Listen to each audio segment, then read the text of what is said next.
Puji nama Tuhan, Shalom Bapak Ibu Saudara yang dikasih dalam Tuhan. Kita akan memulai ibadah kita pada sore hari ini. Kita mau siapkan hati kita, hati yang paling terbaik untuk Tuhan. Biarlah Tuhan disukakan atas setiap pujian kita melalui hati kita.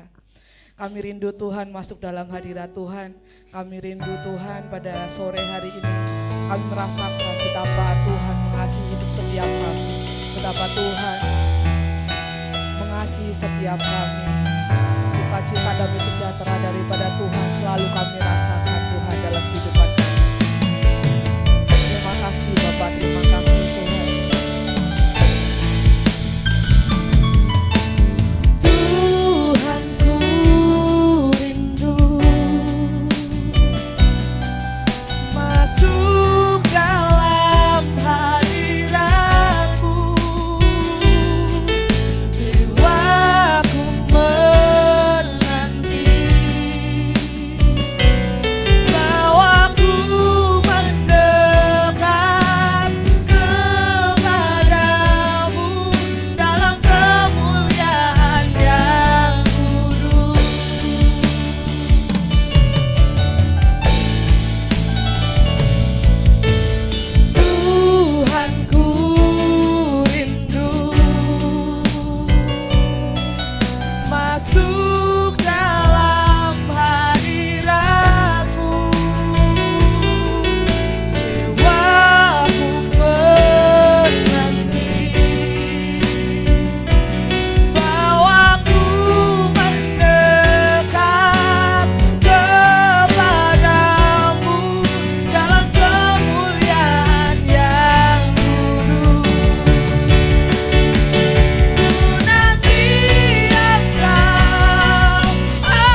mengucap syukur Tuhan, terima kasih untuk setiap kebaikan Tuhan dalam kehidupan kami.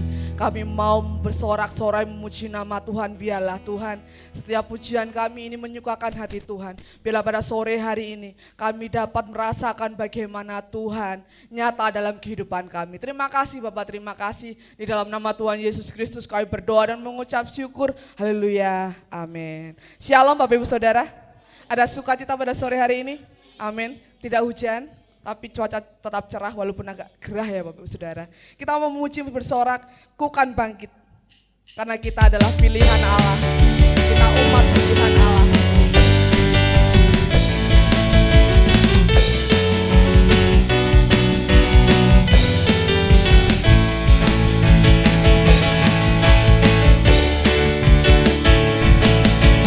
Mari kita semua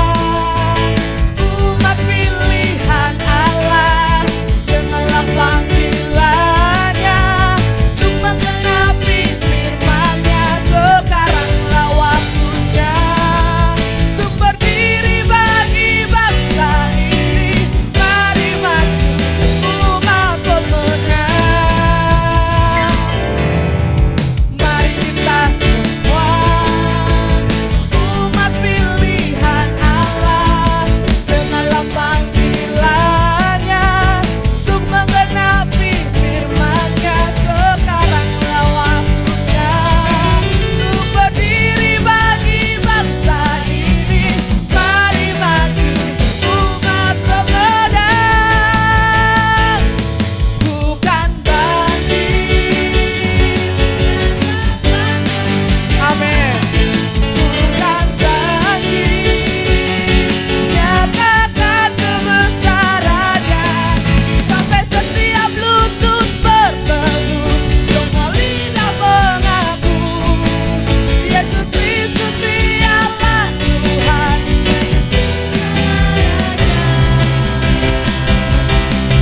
Dialah Raja.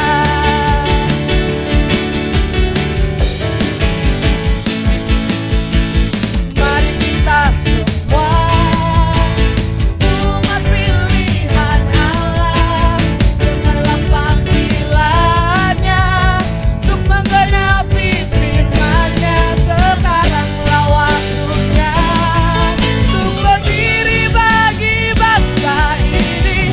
Mari maju umat pemenang.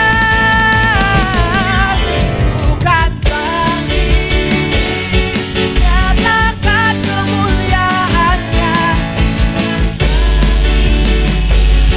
Nyatakan kebesaran-Nya sampai setiap lutut berteduh, semua lidah mengaku Yesus Kristus dialah Tuhan, Raja segala raja. Dialah, silakan coba memuji Tuhan. Bukan bangkit, nyatakan kemuliaan-Nya. Bukan bangkit, nyatakan kebesaran-Nya sampai setiap lutut berteduh, semua lidah mengaku Yesus Kristus dialah Tuhan, Raja segala raja. Bukan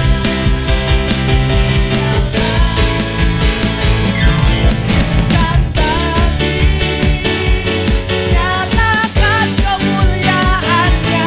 Bukan bangkit, nyatakan kebesaran-Nya sampai setiap lutut berteduh, semua lidah mengaku Yesus Kristus dialah Tuhan, Raja segala raja.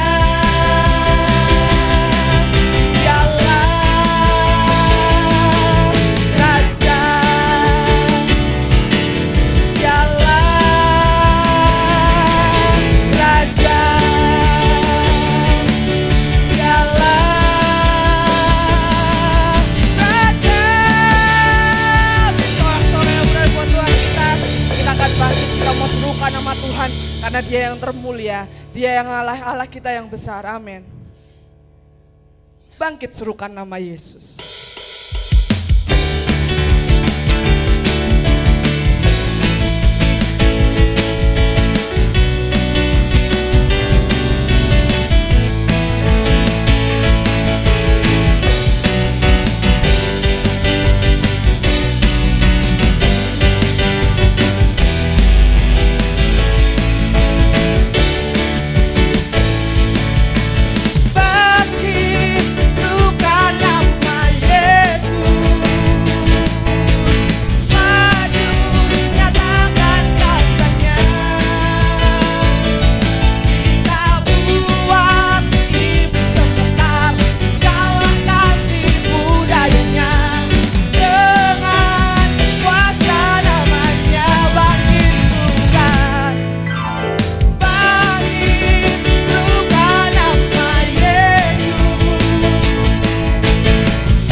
Sorak-sorai yang meriah buat Tuhan kita. Silakan duduk Bapak Ibu Saudara yang kasih dalam Tuhan.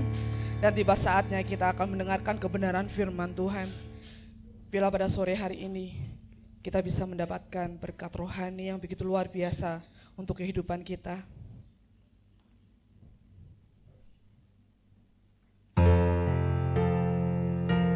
Kami memuliakan Tuhan pada sore hari ini. Ujilah hati setiap kami Tuhan.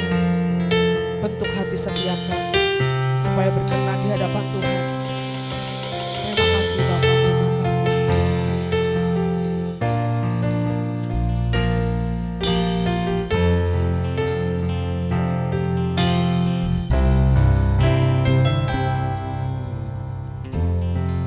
Ujilah aku Tuhan,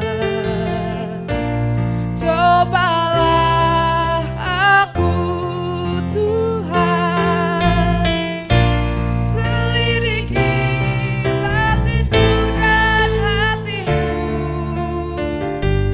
mataku tertuju padamu. Aku cinta padamu Tuhan, aku rindu hadirat-Mu Tuhan, aku ingin selalu dekat padamu, menikmati kehadirat-Mu. Ku nyanyi Hosana bagi Rajaku yang duduk di tahta. Aku muliakan dan ku agungkan, Kau layak disembah. Ujilah setiap hati kami, ujilah aku Tuhan, cobalah aku Tuhan, selidiki batinku dan hatiku, mataku tertuju padamu. Aku cinta padamu Tuhan, aku rindu. Amin.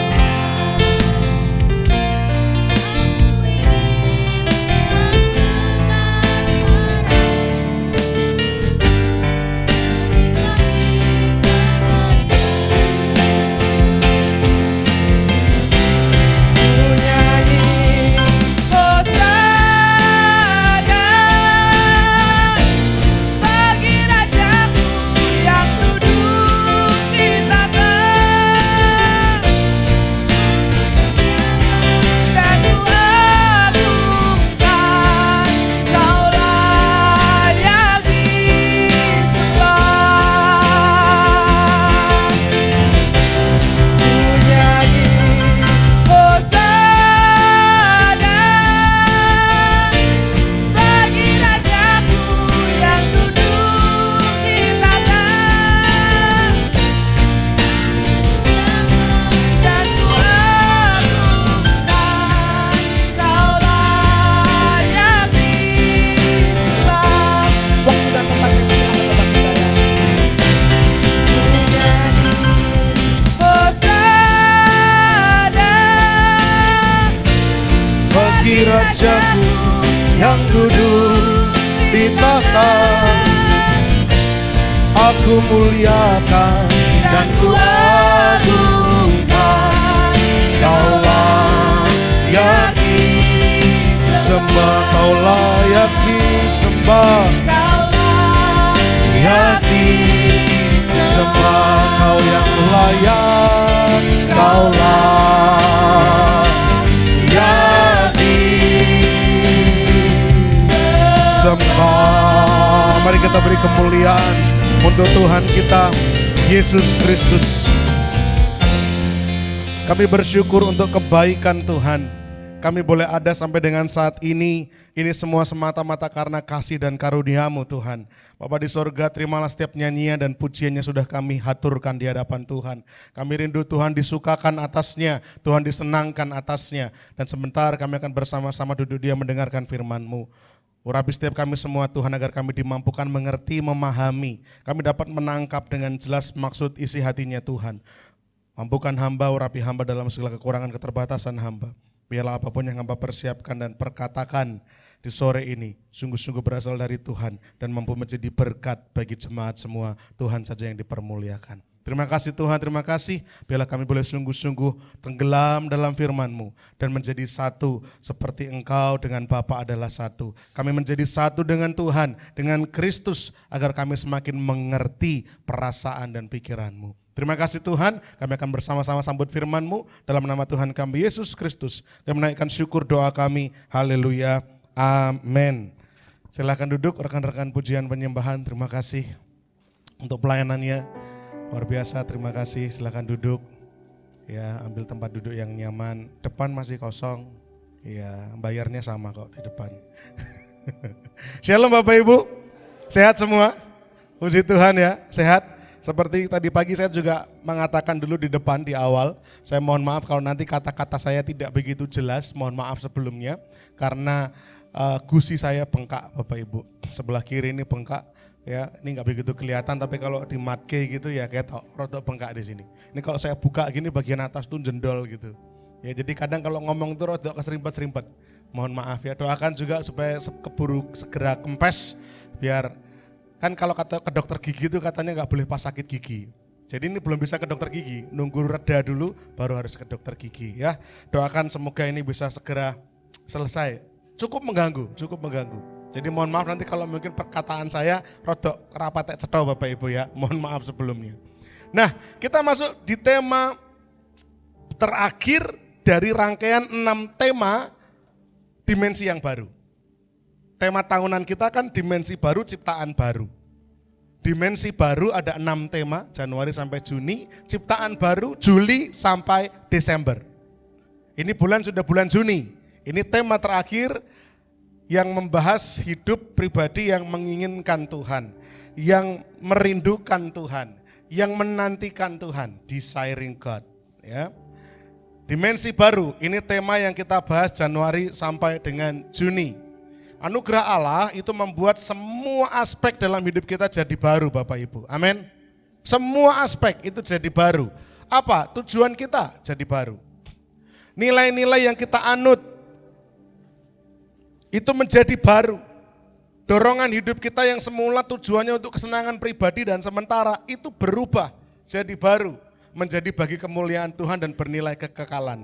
Ini yang seharusnya terjadi. Depan masih kosong bisa, samping masih bisa. Mari Mas Alpin habis potong rambut. Fresh gitu ya. Kita tunggu dulu biar duduk dulu. Iya. Depanan. Iya. Bapak Ibu, ini yang seharusnya terjadi dalam kehidupan orang Kristen. Kita masuk di dimensi yang baru. Sebelum saya ngomongin ciptaan baru nanti mulai Juli sampai Desember, ciptaan baru itu karakter kita jadi baru, watak kita jadi baru. Sebelum masuk ke sana, kita ini harus memahami dulu bahwa kita sekarang di dunia yang berbeda. Bukan lagi dunia yang lama tapi dunia yang baru. Ada tujuan yang baru, ada nilai yang baru, ada motivasi hidup yang baru. Yang dulu itu fokusnya saya sendiri. Pribadi saya fokusnya. Dan sementara berubah sekarang menjadi untuk Tuhan dan itu nilainya kekal. Ya. Ini tema kita dari Januari sampai Juni. Saya akan jelaskan dengan ringkas dan cepat. Januari kita membahas dimensi hidup pendamaian dengan Allah. Januari kemarin kalau Bapak Ibu Saudara ingat kita belajar, kita dahulu berseteru dengan Allah karena dosa dan pelanggaran kita. Kemudian Allah mengaruniakan putranya yang tunggal supaya barang siapa yang percaya kepadanya tidak binasa, melainkan beroleh hidup yang kekal. Semua orang yang percaya kepada Kristus diperdamaikan dengan Allah. Jadi kita gak perlu lagi merasa Tuhan membenci saya, enggak perlu. Jangan percaya lagi dengan dakwaan iblis, kamu masuk neraka. Oh jangan. Kenapa? Karena relasi kita sudah diperdamaikan dengan Allah. Itu memberikan ketentraman. Dimensi yang pertama kita pelajari kemarin. Kemudian Februari kita belajar remain in Christ love, hidup dalam terang kasih Kristus. Maksudnya apa? Januari kita belajar kita sudah diperdamaikan dengan Tuhan. Kita menjadi orang percaya kepada Kristus, hidup kita menjadi damai sejahtera karena hubungan kita dengan Allah diperdamaikan. Tapi jangan sok bolang. Sudah beriman sama Kristus, yang penting saya Kristen. Terus habis itu perjalanan imannya bolang. Tahu bolang Bapak Ibu? Bocah hilang. Bukan bocah petualang, bocah hilang. Jadi anak yang terhilang. Yang penting saya Kristen. Nah ini kok orang yang gereja? Wah, semua gereja sama aja. Pendetanya ra cetha kabeh. Termasuk yang ngomong ini, oh memang pendeta RCTI, ora cetoi katanya gitu kan. Banyak orang teman-teman saya juga kadang-kadang nggak percaya kalau saya pendeta. Mau pendeta tenan gitu. Lah piye to? Wong modele koyo ngene, lah kon model koyo apa gitu kan. Bapak Ibu Saudara, kalau kita mau ke gereja masih mencari pendetanya harus gini, ibadahnya harus begini. Kalau bukan mencari Tuhan, kita selamanya tidak akan pernah menemukan gereja yang tepat. Betul apa betul? Karena gereja justru adalah tempat orang-orang rusak. Yang satu demi satu, perlahan demi perlahan diperindah oleh Tuhan, dipulihkan oleh Tuhan. Jadi jangan kemana-mana, tetaplah tinggal dalam terang kasih Kristus. Jangan bolang, wes aku ora ning gereja sik, wes aku ora pelayanan sik. Jangan, tetaplah tinggal dalam kasih Kristus. Kemudian Maret kita belajar dimensi dalam karya penebusan Kristus. Karena bertepatan dengan Paskah kemarin. Kita mempelajari begini, bahwa ternyata saya harus ngerti, saya harus sadar bahwa saya itu dibeli dengan harga yang mahal, enggak murah. Gratis memang, keselamatan kan cuma-cuma, tapi harganya mahal karena darah Kristus, darah anak domba Allah yang tak bernoda, tak bercacat. Kalau kita menyadari saya ditebus dengan darah Kristus Yesus yang mahal, saya dulu digadai di dalam dosa dan Allah membayar dengan lunas supaya hidup saya dibeli jadi milik Allah, saya gak akan berani macam-macam deh dalam hidup. Dulu saya itu digadai dalam dosa, gak ada seorang pun yang mau lihat kita. Kita ini tinggal ibarat kata ngantri menuju kebinasaan, tapi hidup kita dibeli oleh Allah dengan lunas. Kalau kita menyadari hal itu, rasa-rasanya gak mungkin kita mau macam-macam meninggalkan Tuhan. Betul enggak Bapak Ibu? Sadar, hidup dalam penebusan Kristus. April kita belajar dimensi orang Kristen jangan cuma jadi orang percaya tok, tapi harus bertumbuh, menjadi makin dewasa. Ya, makanya kalau Bapak Saudara belajar tabernakel itu, kemah Musa, orang-orang sakit kusta, orang-orang lumpuh, orang-orang buta, itu cuma ada di bagian namanya pelataran. Mereka tidak sampai masuk ke dalam ruang kudus, apalagi masuk sampai ruang maha kudus, tidak ada. Itu menggambarkan apa? Kalau kita masih anak-anak Tuhan yang level kerohaniannya, kerohanian anak-anak terus, kita ini level kerohanian pelataran. Yang datang hanya untuk disembuhkan, yang datang hanya untuk diberkati.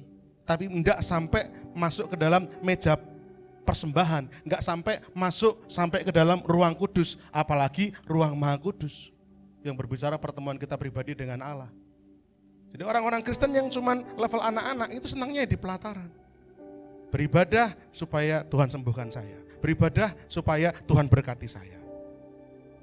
Nah tema ini sebenarnya berbicara menginginkan Tuhan tuh levelnya ruang maha kudus, karena berbicara keintiman, hanya saya dengan Tuhan saja. Kita belajar ini Kristen yang harus bertumbuh.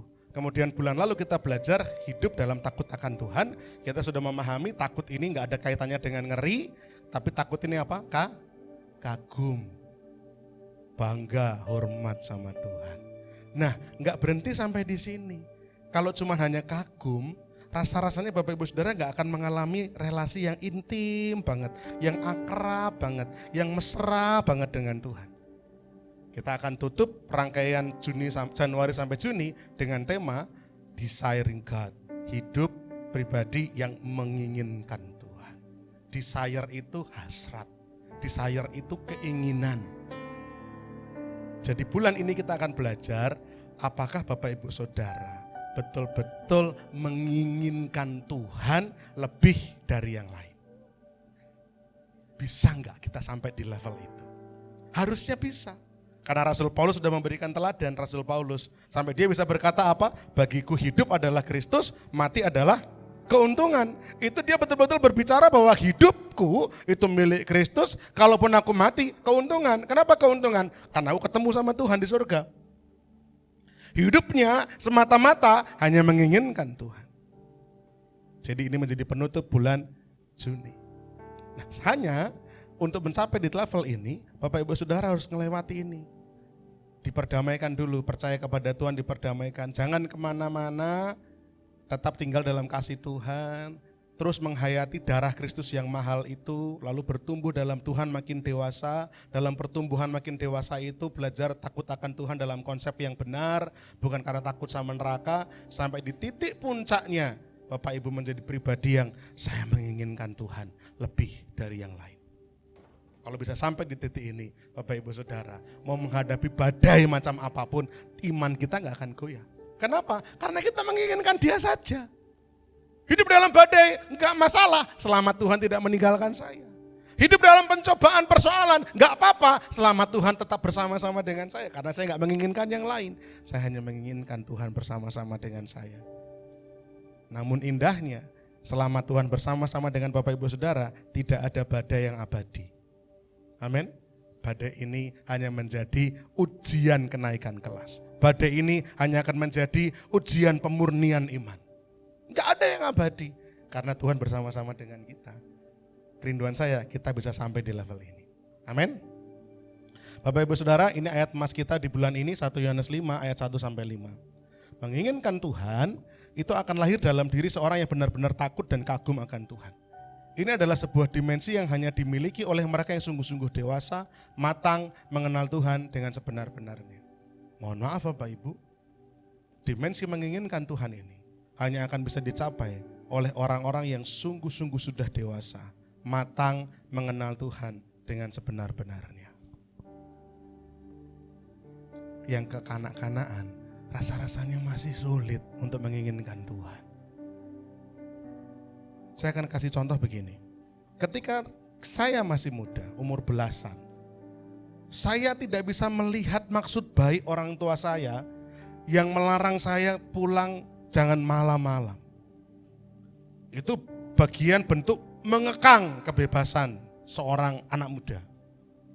Ketika hujan deras sekali dilarang jangan pergi, resiko. Saya menganggap itu kekangan. Itu menghalangi saya.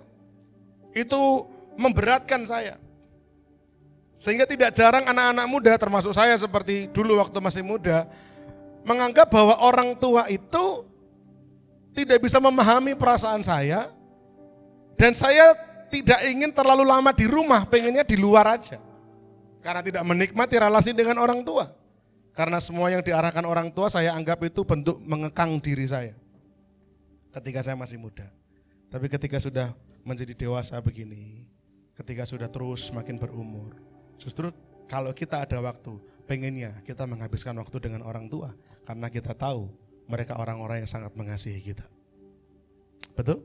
Kita sadar. Nah sama ketika kita masih kanak-kanak secara rohani, kita menganggap hukum-hukum Tuhan, firman-firman Tuhan, itu membatasi saya, itu memberatkan saya. Ngopo? Ngomong gereja kok dadak rajin-rajin men, seminggu ngantek 3 kali. Ibadah raya, ibadah pemuda, misalkan yang anak-anak muda, plus apalagi oikos. Gitu. Yang dewasa, oikos, ibadah raya, sama apalagi misalkan menara doa misalkan. Wah, double-double buat apa gitu kan. Bentuk kekangan, bentuk tidak membebaskan. Tapi ketika kita makin dewasa, kita ngerti kalau Tuhan itu sayang betul sama kita. Kita dengan sadar, dengan rela hati, saya mau melakukan apapun selama Tuhan disenangkan. Jadi level menginginkan Tuhan hanya dimiliki mereka yang sungguh-sungguh dewasa. Dan untuk bisa sampai di level ini, Anda harus melewati dulu ketakut akan Tuhan atau kagum sama Tuhan. Biasanya jatuh cinta itu diawali dengan kagum. Saya tidak tahu Bu Yoto dulu kagum apa sama Pak Yoto. Tapi biasanya ngelewati kagum dulu. Mungkin wah piyayine kok antenge ya ngono gitu kan. Sekali ngendikan kok gayeng misalkan. Lucu gitu. Kemarin Oikos tuh saya pulang dibuat pusing sama beliau. Bedanya polisi karo guru tari. Kalau polisi tidak harus ngaku. Harus ngaku kalau sama polisi. Tapi kalau guru tari nggak boleh ngaku. Saya bingung. Iya toh maksudnya gitu kan. Ternyata maksudnya kalau diinterogasi polisi harus mengaku. Tapi kalau sama guru tari kayak itu ngaku kudu lemes. Walah lah. Ternyata bolak-balik sama beliau. Apakah itu mungkin yang bikin Bu Yoto jatuh cinta? Atau mungkin Mbak Irma gitu kan, ngelihat Mas Gren. Dulu kagum sama apanya? Mungkin pas khotbah, duar Mbak Irma. Wah, wong siji kok gua gayo. Khotbah wah, luluh lantak hati gue di sini. Biasanya begitu. Saya tak ngomong sama sing udah nikah aja, kinora bahaya. Kalau ngomong yang masalah kagum mengagumi, cinta mencintai kalau sing urung nikah, kok enggak baper malah ya tuh. Apa itu Mbak Irma yang Anda rasakan? Atau malah dari benci dulu? Benar-benar cinta. Iya. Tutup deh lagi. Biasanya kagum dulu baru cinta. Bapak Ibu kalau kita bisa melewati level kagum akan Tuhan, takut akan Tuhan. Habis itu kita pasti langsung betul-betul kelepek-kelepek sama Tuhan. Kita menginginkan Tuhan lebih daripada yang lain. Ini yang saya rindukan. Kita akan baca di 1 Yohanes 5 ayat 1 sampai 5 Bapak Ibu. Mari kita buka Alkitab kita. Perikopnya iman mengalahkan dunia. Apa hubungannya iman mengalahkan dunia dengan menginginkan Tuhan? Nanti akan saya jelaskan. Perikopnya iman mengalahkan dunia. Yang sudah ketemu katakan amin. Amin. Saya akan bacakan ya. Setiap orang yang percaya bahwa Yesus adalah Kristus lahir dari Allah. Dan setiap orang yang mengasihi Dia yang melahirkan, mengasihi juga Dia yang lahir daripadanya. Inilah tandanya bahwa kita mengasihi anak-anak Allah, yaitu apabila kita mengasihi Allah serta melakukan perintah-perintahnya. Sebab inilah kasih kepada Allah, yaitu bahwa kita menuruti perintah-perintahnya. Perintah-perintahnya itu tidak berat, sebab semua yang lahir dari Allah mengalahkan dunia. Dan inilah kemenangan yang mengalahkan dunia, iman kita. Siapakah yang mengalahkan dunia selain daripada dia yang percaya bahwa Yesus adalah anak Allah? Nah, ini pembahasan kita. Perikopnya memang iman mengalahkan dunia. Tapi nanti kita akan bisa temukan satu harta karun bahwa ternyata Rasul Yohanes itu sedang menjelaskan bagaimana seorang pribadi yang menginginkan Tuhan lebih daripada yang lain. Menginginkan Tuhan, Bapak Ibu, kehidupan yang betul-betul menanti-nantikan Tuhan, merindukan Tuhan, itu berbeda sekali dengan kebiasaan kita, bahkan saya harus menuliskan kebiasaan buruk kita, yang hanya mencari Tuhan ketika di waktu wajib. Waktu wajibnya orang Kristen nyari Tuhan tuh kapan? Ibadah. Masa ibadah seminggu pisan ora teko gitu kan. Ngakune wong Kristen ibadah atau teko. Nah, ya wis wajibe seminggu pisan. Nah, datang ibadah seminggu sekali bagus. Tapi menginginkan Tuhan tidak sama hanya dengan Anda datang ketika rutinitas ibadah, itu beda. Atau ketika kita datang sama Tuhan di waktu tugas. Apa waktu tugas? Pelayanan. Entah yang khotbah lah, yang main musik, yang tamborin, yang singer, asyar, datang karena tugas. Itu tidak sama dengan menginginkan Tuhan. Belum tentu. Ada enggak orang yang pelayanan tapi hatinya bukan menginginkan Tuhan? Oh ya ada. Bukan untuk Tuhan. Yang terakhir, ketika waktu susah. Jadi menginginkan Tuhan tidak sama dengan kita datang kepada Tuhan hanya ketika di waktu wajib, di waktu tugas atau di waktu susah. Waktu susah saya nggak perlu jelasin, Bapak Ibu Saudara sudah ahli-ahli semua di situ. Kalau pas susah datang sama Tuhan, betul nggak? Tuhan Yesus tolong Tuhan, aku difitnah Tuhan, dia melakukan yang buruk, kita datang sama Tuhan di waktu susah. Tuhan tolong Tuhan, besok hari terakhir Tuhan, cicilan Tuhan, BRI, aduh ya oh ya Tuhan, mesti 3 bulan ini Tuhan aku telat gitu kan, Tuhan lakukan mujizat-Mu, datang sama Tuhan. Betul enggak Pak Daniel? Besok jatuh tempo Tuhan, duitnya Tuhan untuk bayaran, datang sama Tuhan. Menginginkan Tuhan tidak sama dengan itu. Kenapa? Karena melakukan 3 hal ini, rutinitas ibadah, tugas pelayanan, bahkan ketika kita berdoa dalam kesulitan ini semua bukan untuk kepentingannya Tuhan. Ini semua untuk kepentingan diri kita. Jadi ini gak sama dengan menginginkan Tuhan. Datang waktu ibadah untuk kepentingan diri kita apa? Karena aku sudah pernah merasakan, kalau aku nggak datang ibadah minggu, sesuk dodolanku sepi denyet. Nek aku rata kok ibadah iku ono wae, sing tiba lah, sing kepleset ning omah lah, sing kedaduk lingiran lah, sono wae, wah iku kudu ibadah. Nah, untuk kepentingan kita, yang pelayanan juga sama. Pelayanan untuk kepentingan kita. Kalau saya nggak melayani, nanti jadwal saya dikelongi. Biasanya sebulan saya 4 kali, jadi cuma 1 kali. Wah. Merasa, saya harus datang ibadah. Apalagi ketika di waktu susah, jelas kepentingannya siapa? Kepentingan kita dong, biar pertolongan Tuhan datang tepat pada waktunya. Ini perlu ngantek nangis-nangis. Doa puasa, semoga pertolongan Tuhan datang. Tapi ini semua kita lakukan bukan karena kita menginginkan Tuhan, tapi karena kita menginginkan solusi untuk kita. Kita menginginkan kepuasan diri kita. Jadi ini semua tidak sama dengan menginginkan Tuhan. Bapak Ibu Saudara masih bisa datang ibadah, masih bisa pelayanan, masih bisa berdoa dalam hari-hari saat-saat kesulitan. Tapi sama sekali tidak ada dorongan karena saya merindukan Tuhan, karena saya menginginkan Tuhan, karena saya pengen Tuhan disenangkan. Bisa.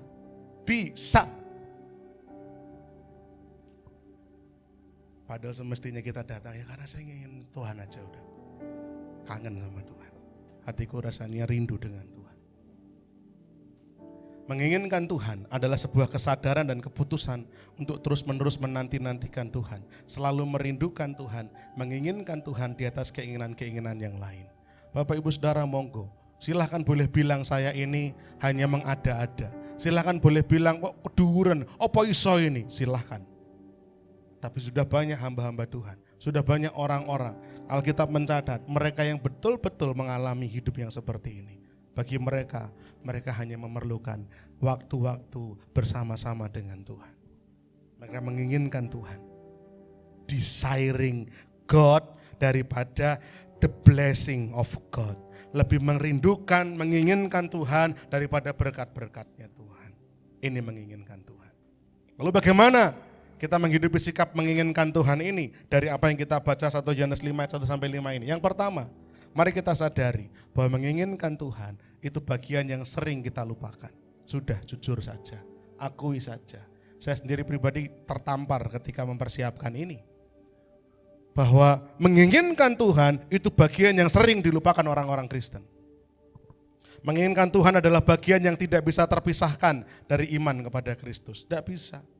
Kalau kita beriman kepada Kristus, kalau kita percaya sama Tuhan, harusnya kita pun juga menginginkan Tuhan, betul-betul menginginkan bukan untuk kepentingan saya, tapi menginginkan Tuhan untuk menyenangkan hatinya Tuhan. Harusnya itu ada dalam diri kita.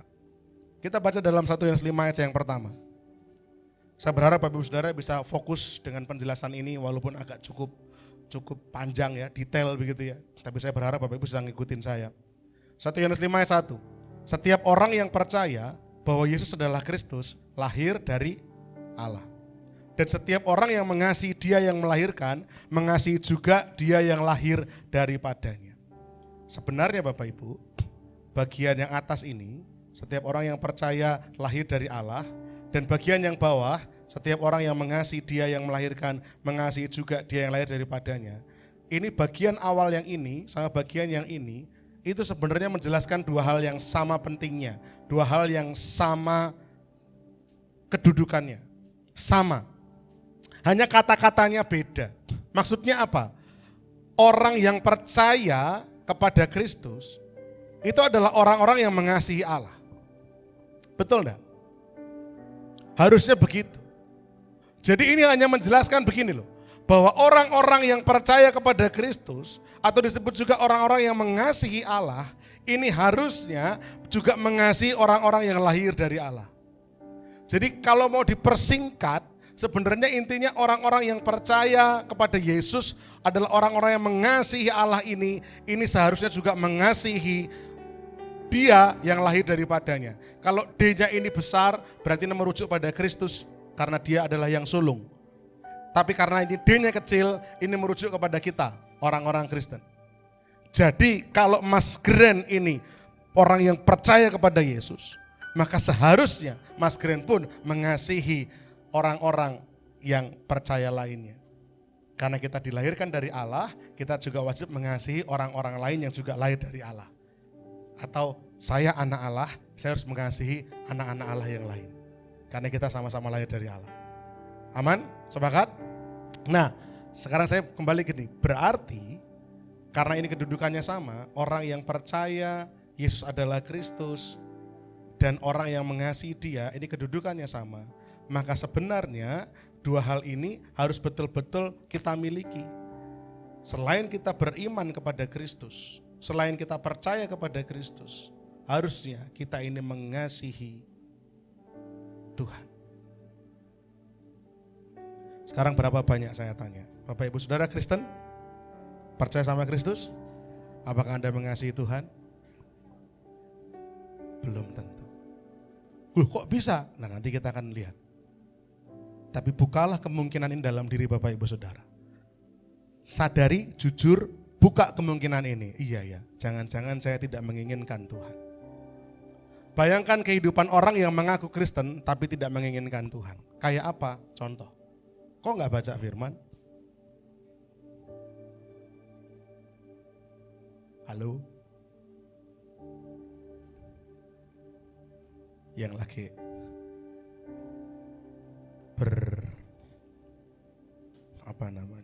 kasih-kasihan, wah, yang sedang jatuh cinta, yang sedang cintanya membara.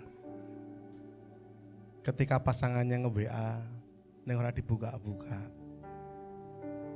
Yang satunya, chat kurang mbok waca-waca. Pengennya kalau ngechat itu ya langsung dibales, chat itu ya langsung direspon. Ora diwaca-waca.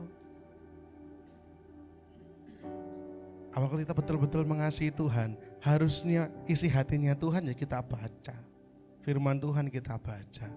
Bapak Ibu Saudara senang membaca firman Tuhan?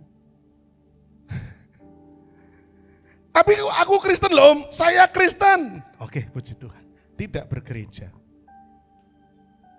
Puji Tuhan Bapak Ibu Saudara datang ke gereja. Aman berarti. Tapi dulu ketika belum bergereja itu loh.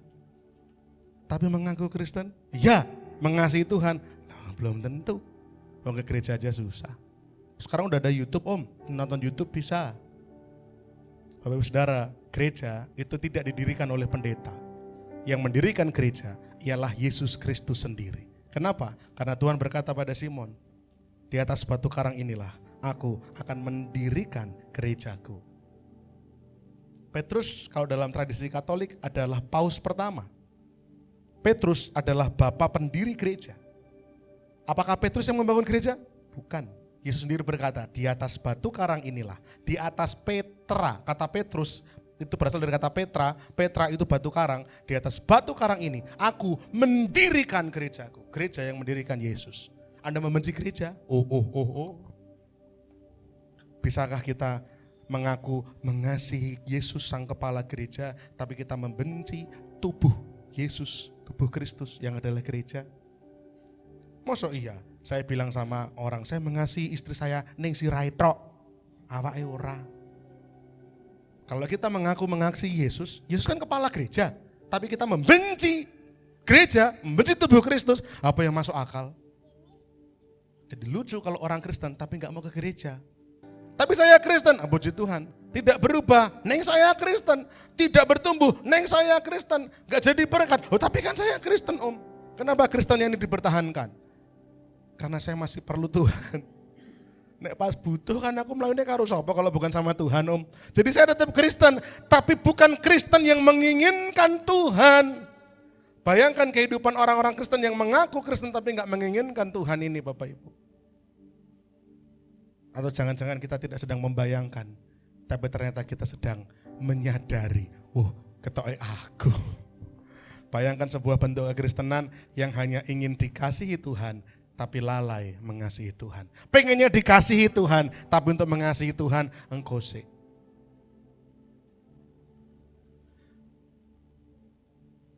Saya rindu Bapak Ibu Saudara.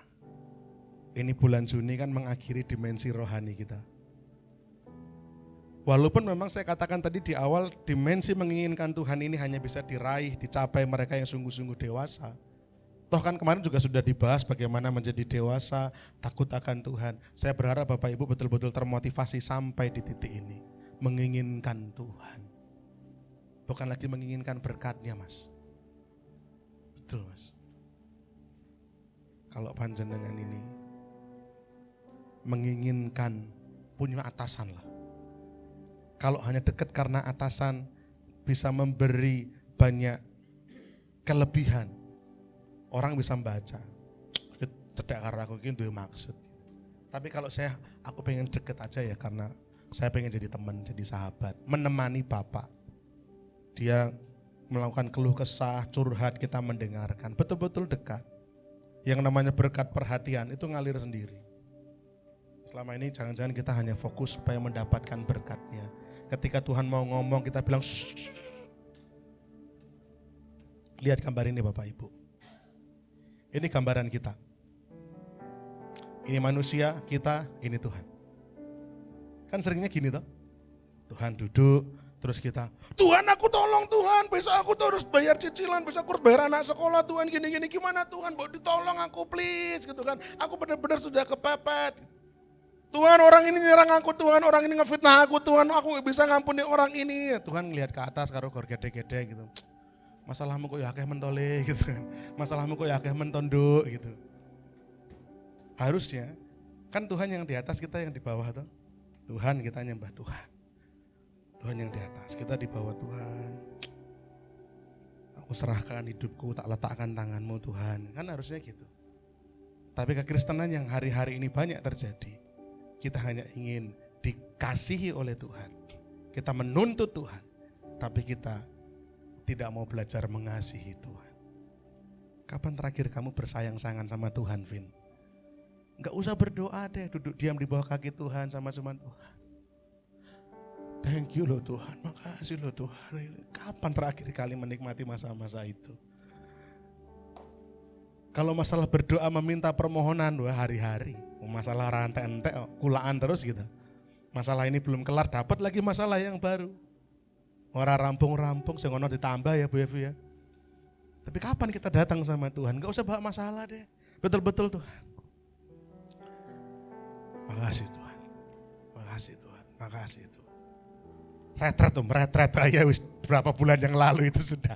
Retret terakhir tuh mau kayak gitu Om. Apa kudu ngenteni retret tahun depan Bapak Ibu? Kan enggak toh.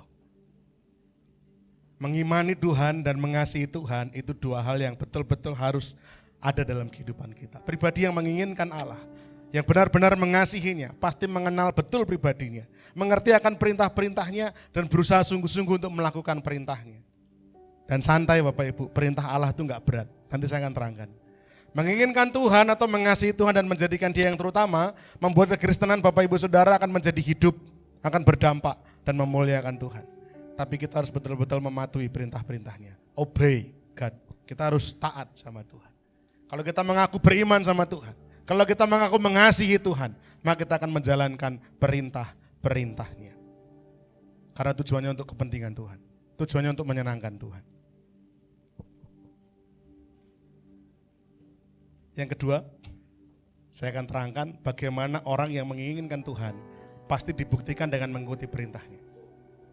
Pasti. Ayatnya, 1 Yohanes 4 ayat yang ke-21. 1 Yohanes 4 ayat 21, ini satu ayat tepat di atas pasal 5. Jadi satu ayat sebelum pasal 5. Dan perintah ini kita terima dari Dia. Barang siapa mengasihi Allah, harus juga mengasihi saudaranya. Paham? Paham? Gampang Bapak Ibu? Ini perintah yang kita terima dari Tuhan. Apa perintahnya? Barang siapa mengasihi Allah, mengasihi saudaranya. Gampang? Gampang. Sekarang saya baca ayat yang 1 dan 2. Untuk bulet ini. Tadi kita sudah baca, saya ulang lagi. Setiap orang yang percaya bahwa Yesus adalah Kristus, lahir dari Allah.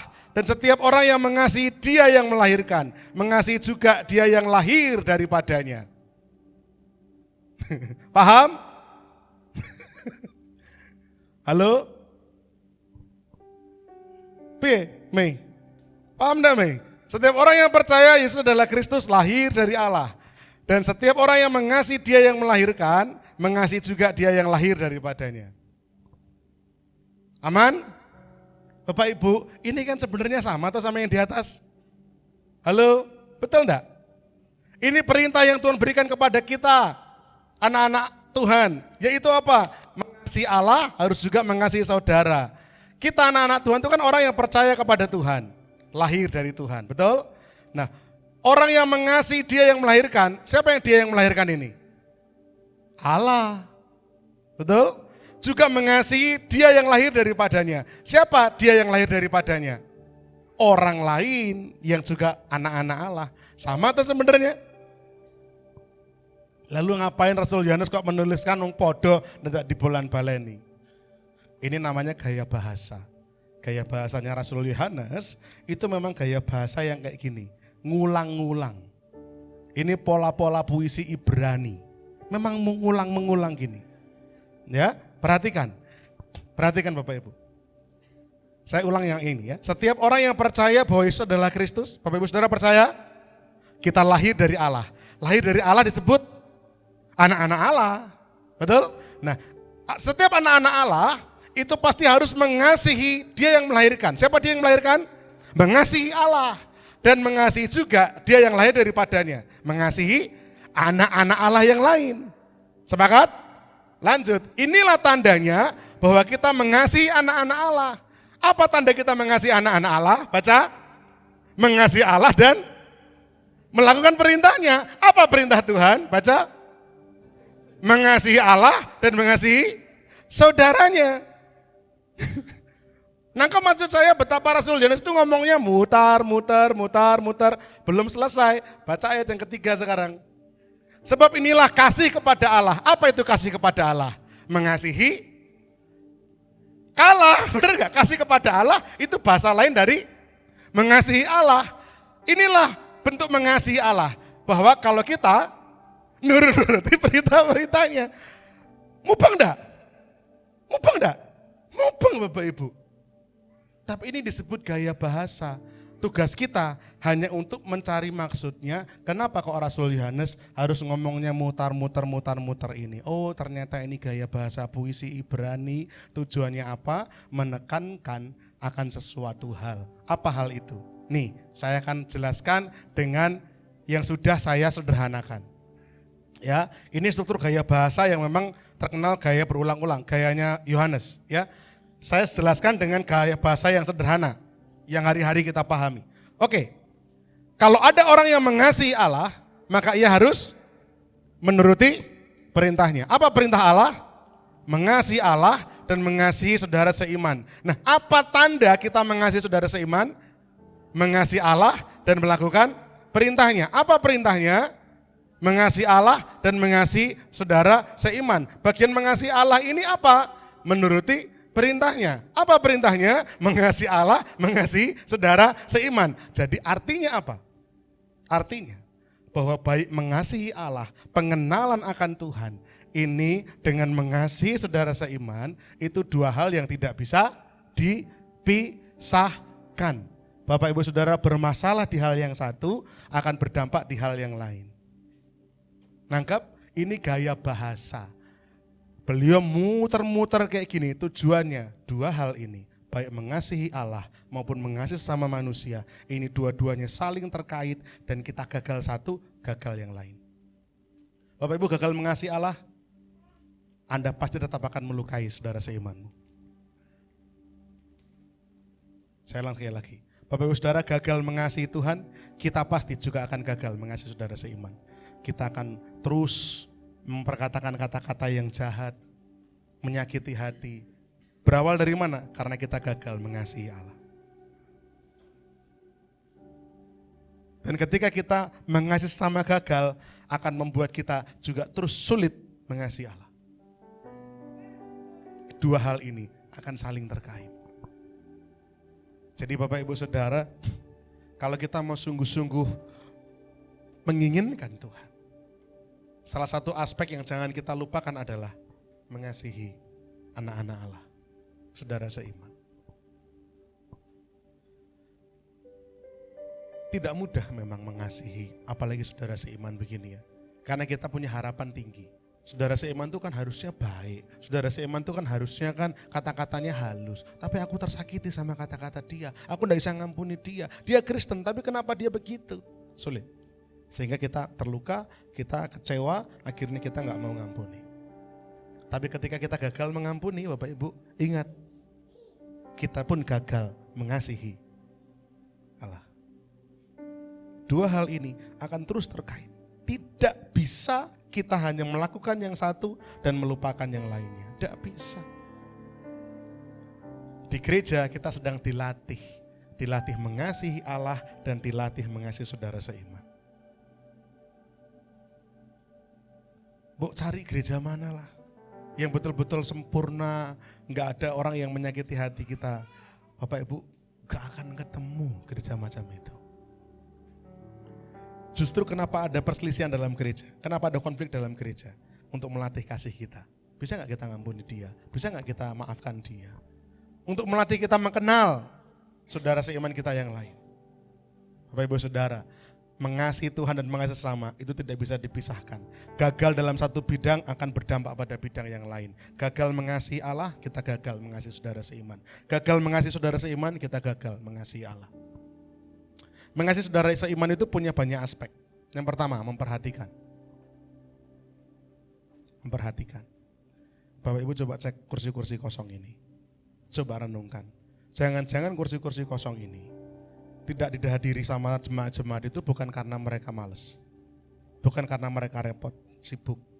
Bukan karena mereka mungkin lebih senang di luar, jalan-jalan, happy-happy, kia-kia gitu kan. Belum tentu. Jangan-jangan kursi-kursi kosong ini karena kita tidak memperhatikan jiwa-jiwa.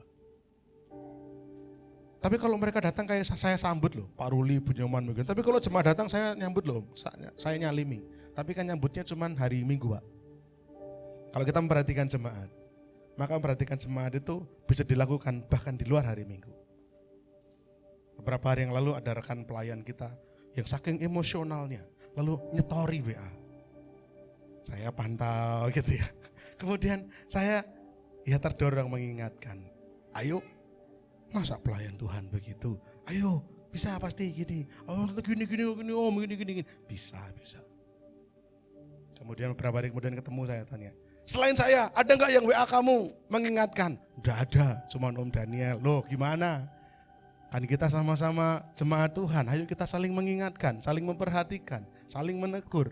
Bapak Ibu Saudara, ini adalah bentuk mengasihi saudara seiman. Memperhatikan, menghargai, menghormati, memaafkan, mengampuni, menegur, mengingatkan. Ini bentuk kasih saudara seiman.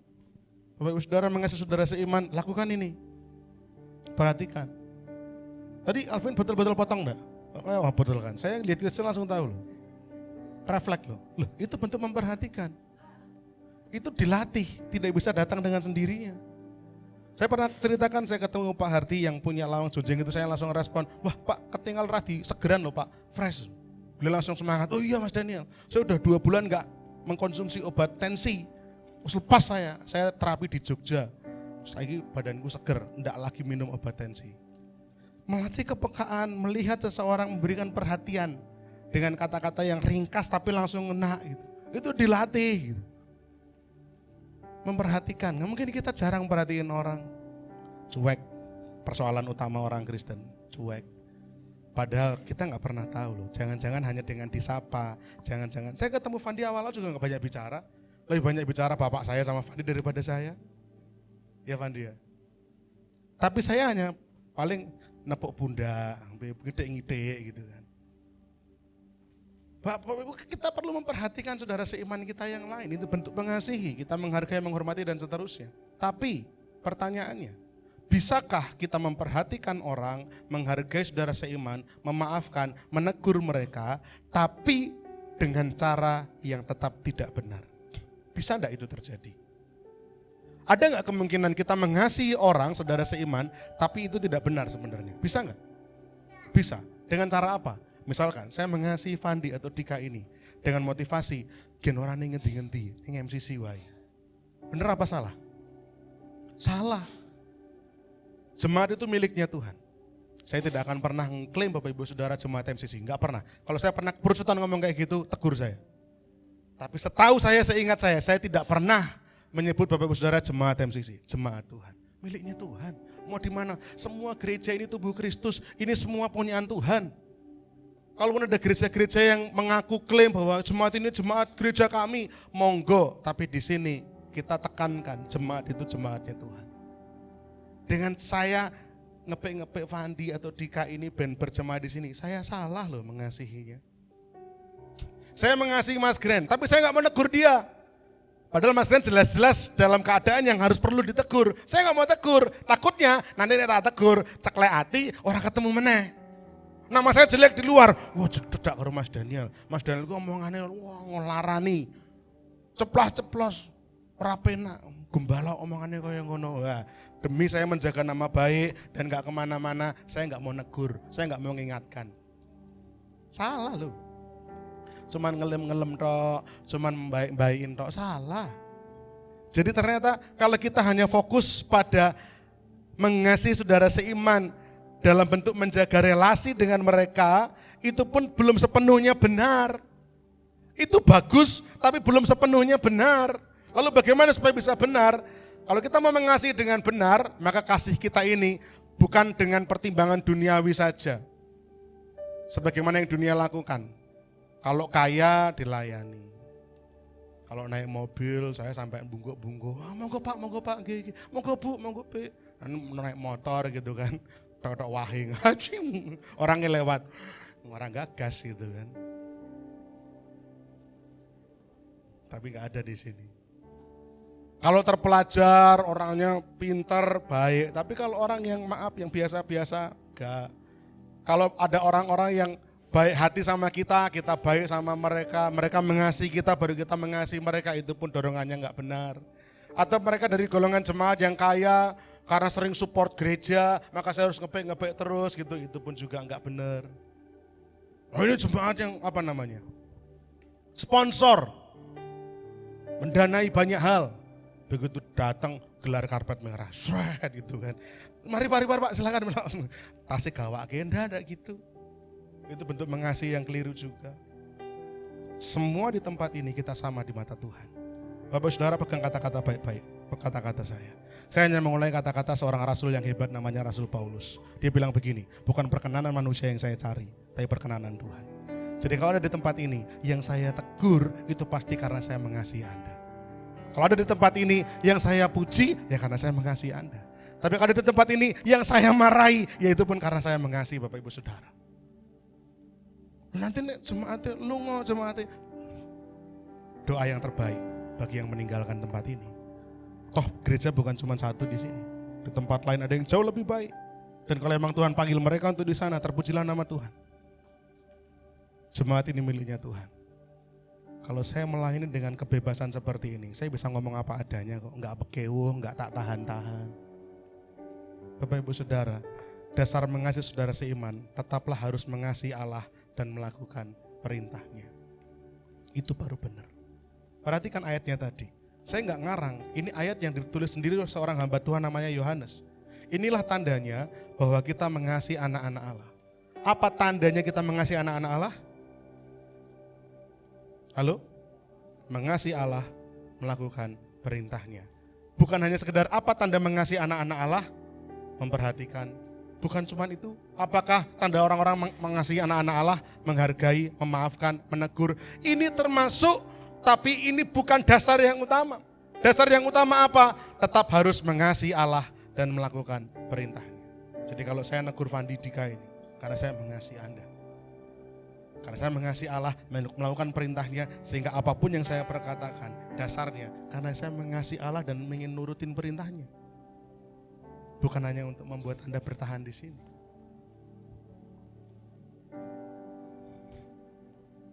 Maaf kalau mungkin perkataan saya nggak cocok dengan pola pikir Bapak Ibu Saudara. Loh kok ngono? Kudune ya nek pendeta gembala ya kudu diuri-uri terus aja ngantek ilang. Faktanya mau diuri-uri kayak apapun, ada nggak yang hilang? Ada kok. Bapak Ibu Saudara, kalau kita mau mengasihi Allah, maka kita harus mengasihi saudara seiman kita dengan cara yang benar. Dan yang ketiga, yang terakhir, kita review dulu. Mengasihi Allah atau menantikan Allah, ini hal yang sering kita lupakan. Seringkali kita hanya ingat kita Kristen, percaya sama Yesus, tapi kita nggak sungguh-sungguh menginginkan Allah. Kita datang sama Tuhan cuma buat ibadah karena kewajiban, rutinitas, karena tugas pelayanan. Kita datang sama Tuhan karena kita butuh pertolongan. Mari kita rubah. Yang kedua, menginginkan Allah pasti juga akan menuruti perintahnya. Apa perintah Allah tadi? Mengasihi Allah dan mengasihi anak-anak Allah. Apa tandanya kita mengasihi anak-anak Allah? Dengan mengasihi Allah dan menuruti perintahnya. Apa perintahnya? Mengasihi Allah dan mengasihi anak-anak Allah. Bagaimana tanda mengasihi anak-anak Allah? Mengasihi Allah dan menuruti perintahnya. Mubeng aja di situ. Karena dua hal inilah yang utama. Gagal di satu, berdampak pada yang lain. Sekarang yang ketiga, kalau kita sungguh-sungguh menginginkan Allah, kita mampu mengalahkan dunia. Menginginkan Tuhan memampukan kita mengalahkan dunia. Ayatnya, ayat yang kedua sampai ayat yang keempat, saya bacakan lagi. Inilah tandanya bahwa kita mengasihi anak-anak Allah, yaitu apabila kita mengasihi Allah serta melakukan perintahnya. Sebab inilah kasih kepada Allah, yaitu bahwa kita menuruti perintah-perintahnya. Perintah-perintahnya itu tidak berat, sebab semua yang lahir dari Allah mengalahkan dunia. Dan inilah kemenangan yang mengalahkan dunia, iman kita. Sayangnya ayat ini sudah sering kali disalahgunakan oleh para hamba-hamba Tuhan. Ayat ini sayangnya sering kali dipakai dengan keliru oleh pendeta-pendeta. Dikhotbahkan dengan dipaksakan. Apa artinya mengalahkan Tuhan? Oh kalau kita mengalahkan dunia artinya apa? Oh mengalahkan dunia itu artinya kita akan dibuat Tuhan menjadi diangkat. Dunia tidak bisa menaklukkan kita yang menaklukkan dunia. Apa arti mengalahkan dunia? Kita menjadi kaya. Apa mengalahkan dunia? Kita menjadi terkenal. Kita menjadi dikagumi, dihormati, sukses, berhasil. Itu mengalahkan dunia. Itu salah, sesat besar. Apa artinya mengalahkan dunia? Rasul Yohanes sudah tuliskan di pasal yang kedua ayat 15 dan 16. Ayat ini kan ditulis di pasal yang kelima. Tapi makna dunia yang harus kita kalahkan itu sudah disinggung beliau di pasal yang kedua. Ayat 15 dan 16, saya akan bacakan. Janganlah kamu mengasihi dunia dan apa yang ada di dalamnya. Jika orang mengasihi dunia, maka kasih akan Allah Bapa tidak ada di dalam orang itu. Sebab semua yang ada di dalam dunia, yaitu keinginan daging dan keinginan mata, serta keangkuhan hidup, bukanlah berasal dari Bapa, melainkan dari dunia.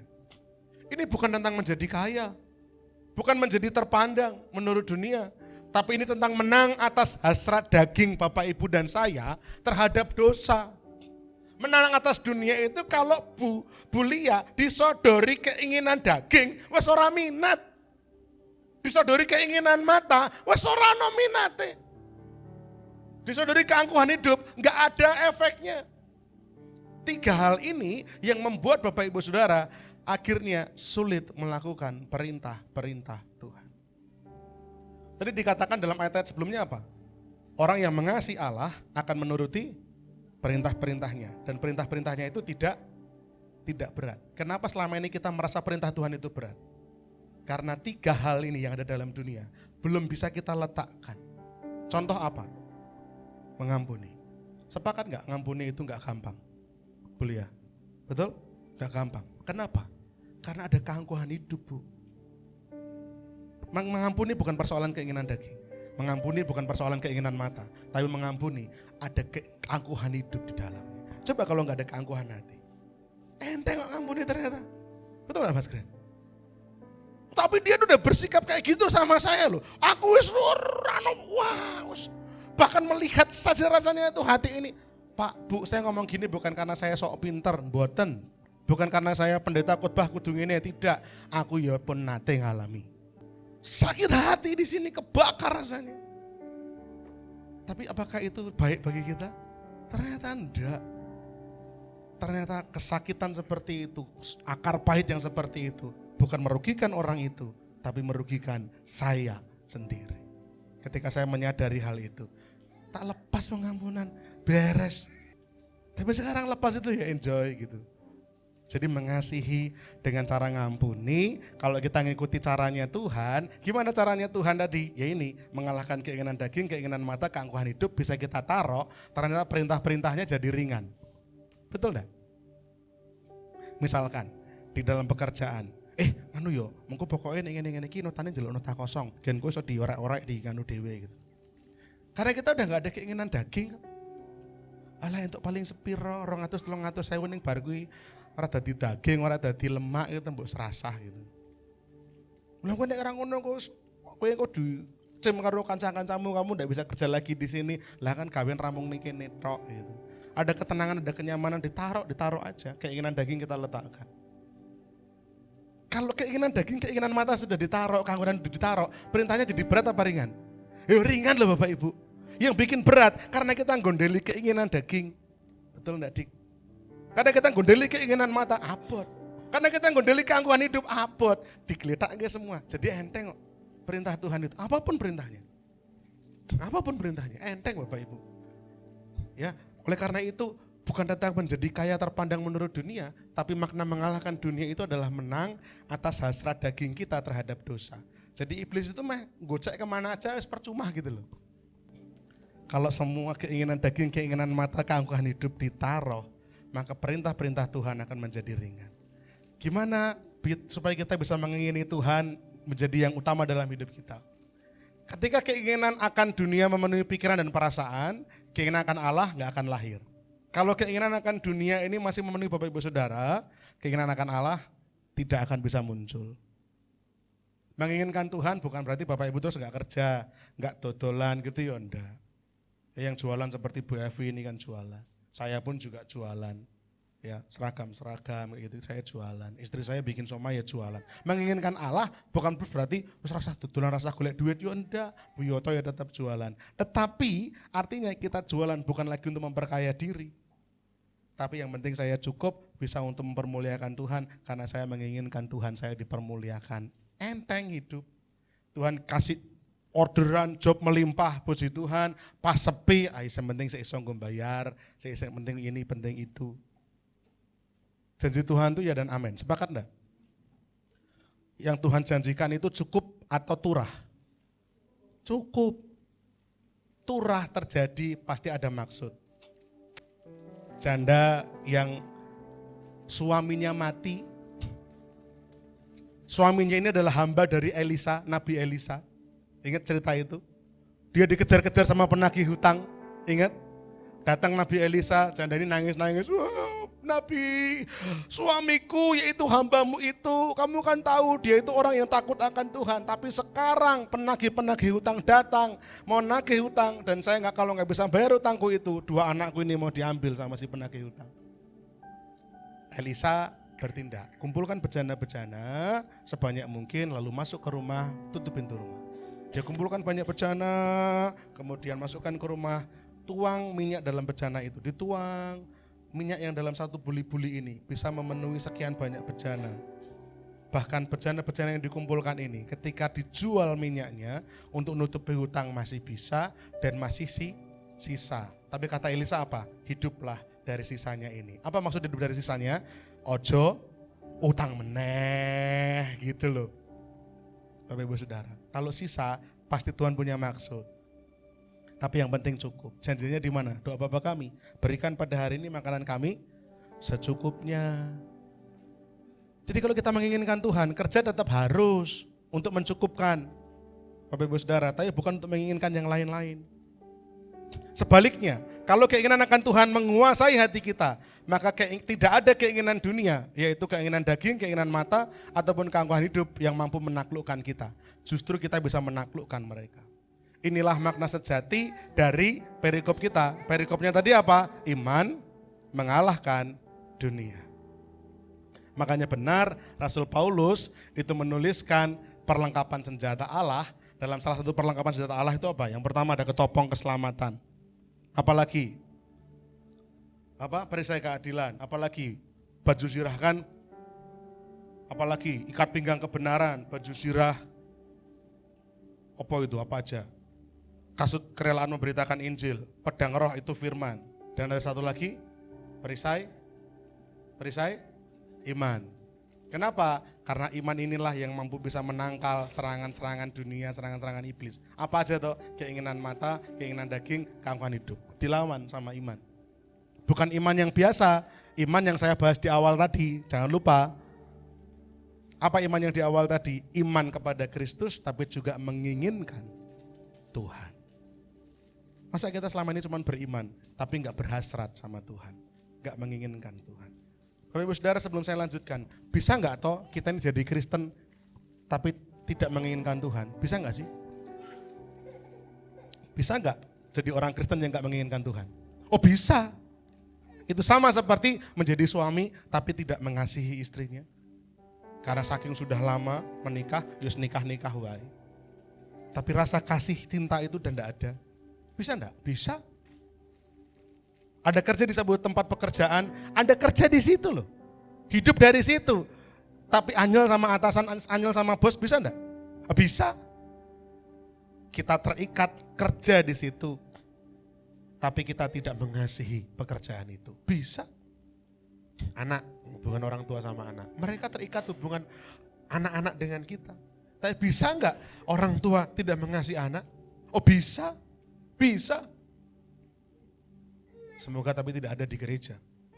Bisa kita terikat status terhadap apapun, tapi hati kita nggak di situ. Sama halnya iman kepada Kristus. Kita orang Kristen percaya sama Kristus, tapi nggak mengasihi Tuhan bisa? Bisa. Tapi apa ya benar itu? Masalah. Suami istri tetap tinggal bersama, tetap menikah, tetapi tidak ada kasih. Benar enggak? Masalah pasti. Kalau kita sadar kita orang Kristen, tapi kita nggak menginginkan Tuhan. Kita sadar orang Kristen, tapi kita nggak mengasihi Tuhan. Kita nggak merindukan Tuhan. Kita lebih menginginkan A, B, C, D, sampai Z. Tuhan carry. Masalah. Tetap Kristen, tapi masalah. Mari kita sadari bahwa iman nggak bisa lepas dari hati menginginkan Tuhan. Pak, Bu, coba yuk kita pikirkan bareng-bareng. Hidup tuh nggak lama loh. Hidup yang gak lama ini, mau terus-terusan kita pakai untuk mengumbar keinginan kita ini, mau sampai kapan? Atau kita belajar untuk menginginkan Tuhan lebih dari segala sesuatu? Kita hidup di dunia yang kenyataannya pahit, ya. Tapi kita punya Tuhan yang senantiasa manis sama kita. Tapi kenapa pikiran kita terikat sama kenyataan yang pahit itu? Bojoku ini loh, orang iso ngerteni aku, fakta. Tapi Tuhan mengasihi saya. Kenapa pikiran kita tersiksa dengan yang di dunia? Inginkan Tuhan lebih dari semuanya. Kekecewaan kita lama-lama akan dipulihkan sama Tuhan, dibalut sama Tuhan. Ketika hati seorang istri yang terluka sama suami, hatinya dibalut sama Tuhan. Tetap dalam naungan Tuhan, tetap melakukan perintah Tuhan. Lama-lama suami juga akan, kok aku kasar kok ini tapi kok bojoku gini. Pemulihan datang dari Tuhan. Bapak Ibu Saudara, mau sampai kapan kita ngejar yang ada di dunia ini? Menginginkan Tuhan lebih dari semuanya. Harusnya lahir dari hati. Betapa bodohnya saya. Kalau saya lebih suka yang lain. Dan meninggalkan yang paling berharga. Menginginkan Tuhan dibuktikan dengan menuruti perintahnya. Klise, khotbah lama. Kalau mengasihi Tuhan jangan mengikuti perintahnya. Tapi saya tekankan, perintahnya enggak berat. Kuncinya, keinginan daging, keinginan mata, keangkuhan hidup ditaruh. Belajar mulai nurut sama Tuhan, melakukan apa yang jadi kehendaknya, jadi perintahnya, lakukan itu. Indah. Dan melatih komitmen untuk menang atas keinginan daging, keinginan mata, dan keangkuhan hidup. Yuk dilatih. Pulang dari tempat ini, saya jamin akan langsung diuji. Bapak Ibu akan menemukan banyak tes nanti. Entahkah keangkuhan hidup yang sedang diuji sama Tuhan? Lagi di jalan, tiba-tiba disenggol orang. Entahkah keinginan daging yang akan langsung diuji? Pulang ke rumah ada hal-hal yang mulai disuguhkan yang jelas-jelas berdosa. Apakah keinginan mata yang akan diuji? Kita nggak tahu. Tapi kita harus punya komitmen untuk menang atas keinginan daging, keinginan mata, dan keangkuhan hidup. Bapak Ibu Saudara, saya diingatkan bisa kita tahan sebentar 5 menit. Sebentar saja. Saya mau tunjukkan sesuatu. Saya lupa untuk share ke Mas Nunus. Mas Nunus tolong diterima kiriman saya ini dan tolong sambungkan ke konektor audio Pak Iwan, bisa dibantu. konektor audio. Maaf saya lupa dan tolong tampilkan di sini. Bapak Ibu Saudara, mari kita membangun sebuah perasaan rindu sama Tuhan. Mari kita membangun sebuah keinginan untuk mendengar suara Tuhan. Tuntunannya lewat pikiran dan hati kita. Lebih dari yang lain. Sehingga kita akan mengutamakan untuk menyenangkan Tuhan. Kapan terakhir kali kita berdoa datang sama Tuhan? Bukan untuk keinginan kita. Hanya untuk dengar Tuhan. Hanya untuk menyenangkan Tuhan. Hanya untuk menginginkan Tuhan. Kapan terakhir itu muncul? Selama ini kita dibisingkan. Hubungan kita sama Tuhan dibisingkan. Dengan permintaan, dengan tuntutan, dengan teriakan minta tolong, itu semua yang kita lontarkan sama Tuhan, itu aja terus. Kenapa kita nggak datang sama Tuhan dengan sebuah perasaan aku rindu mendengar suaramu Tuhan. Tidak langsung suara ngomong di dalam telinga gini, aku mengasihi Honda. Tapi memberi ruang dalam hati kita supaya hati ini ada dalam lawatan Tuhan. Kemudian ada dorongan hati muncul. Beberapa waktu yang lalu ada seorang jemaat kita, tahan dulu. Nanti dulu Mas, di blind dulu. Beberapa waktu yang lalu ada seorang jemaat yang sering banget diskusi sama saya. Jemaat ini itu wangel banget yang namanya beriman. Dia Kristen, ke gereja, ke MCC. Sampai sekarang dia masih bertahan di MCC karena dia merasa di MCC lah yang bisa membuka pikirannya yang dikendalikan oleh logika itu untuk bisa mulai melihat kebenaran. Dia baru temukan di sini, makanya dia masih bertahan di sini. Walaupun tidak serajin yang lain, karena kondisi yang tidak memungkinkan. Saya berkali-kali harus diskusi sama orang ini untuk meyakinkan dia bahwa Tuhan itu hidup, Tuhan itu nyata, kamu harus punya iman. Berkali-kali. Kuat ini rasanya, ki wong piye to wis tak kandhani, lepas lagi, kandhani, lali lagi. Emosi. Tapi saya enggak mau lepaskan dia, saya terus jaga tak dampingi. Bapak Ibu Saudara, selama Bapak Ibu masih mau saya temani, saya dampingi jadi teman seperjalanan, saya enggak akan tinggal deh, tak temani. Tapi kalau Bapak Ibu sudah memang meninggalkan ya sudah, saya juga enggak akan yang, wah enggak Bapak Ibu. Sekali lagi Bapak Ibu Saudara, ini miliknya Tuhan bukan milik saya. Karena orang ini masih pengen bertahan di sini dalam pemeliharaan, dalam pendampingan kami, ya saya dampingi terus. Tapi beberapa hari yang lalu, baca story WA-nya dia, bikin saya nangis. Saya enggak tak capture. Dia nulis begini, tempat parkir, tukang parkirnya marah ke emosi, pengen banget misu-misui gitu. Tapi dalam hati ada suara, sabar gini-gini, akhirnya reda. Dia nulis lagi, ini pengen gini. Tapi kayak ada suara dalam hati, begini. Dia tulis lagi, ini, apa tuh ya? Pokoknya ada beberapa hal gitu ya. 3, terus yang terakhir, status berikutnya yang menutup dari tulisan yang panjang itu dia bilang gini, yang kali ini cuma satu aja, dia cuma tulis begini. Ketika hati saya mulai ragu sama Tuhan, ada suara dalam hati, aku ki jane sedih mbok paido terus gitu. Itulah yang saya bilang, membuka telinga ini orang ini imannya itu datnyang Bapak Ibu. Obor belarak Bapak Ibu lebih bagus dalam hal iman daripada orang ini. Tapi dia membuka hatinya untuk dia dengar suara Roh Kudus tuh loh. Ada suara dalam hati, aku jane sedih loh, nek mbok paido terus. Maksud kita kalah sama orang-orang yang dalam pencariannya akan Tuhan masih jatuh bangun. Tapi dia membuka diri untuk mendengar suara Tuhan. Dia menghargai itu. Bapak Ibu, orang-orang kayak gini kenapa saya pegang terus? Saya bilang sama dia, dalam kesaksian roh saya bilang, saya yakin bahwa kamu bergumul dalam imanmu. Karena Tuhan mau pakai kamu untuk meyakinkan orang lain yang juga sama susahnya kayak kamu. Untuk mereka ikut Tuhan. Wes yang penting ketemu dalannya sih, saya bilang. Ya om. Makanya dia masih terus saya dampingi, saya semangati. Tapi keinginannya untuk mendengar Tuhan, kerinduannya untuk mengalami Tuhan, kerinduannya untuk makin percaya sama Tuhan, membuat hatinya pada akhirnya mulai tersentuh sama Roh Kudus. Ayo Bapak Ibu Saudara, kalau dia bisa, kita pun juga bisa. Amin. Videonya kita lihat. Bapak Ibu, kita lihat video sebentar. Lampunya boleh dimatikan Pak Ruli. Anak ini tuli dan akan mendengar suara orang tuanya untuk pertama kalinya.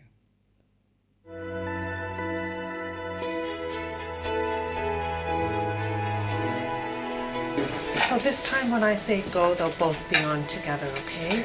So do you want to watch his face? And it's going to be on in 3, 2, 1, go. Hi, buddy. Hi, Christopher.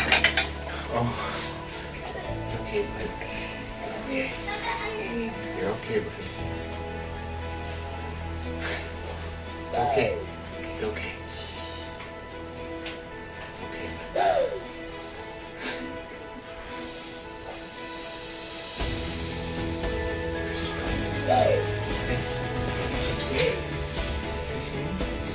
It's okay. You're okay. This is us. It's okay. I'll try to sit up on these to come up. It's okay. It's okay. Ya. Pemain musik boleh maju ke depan.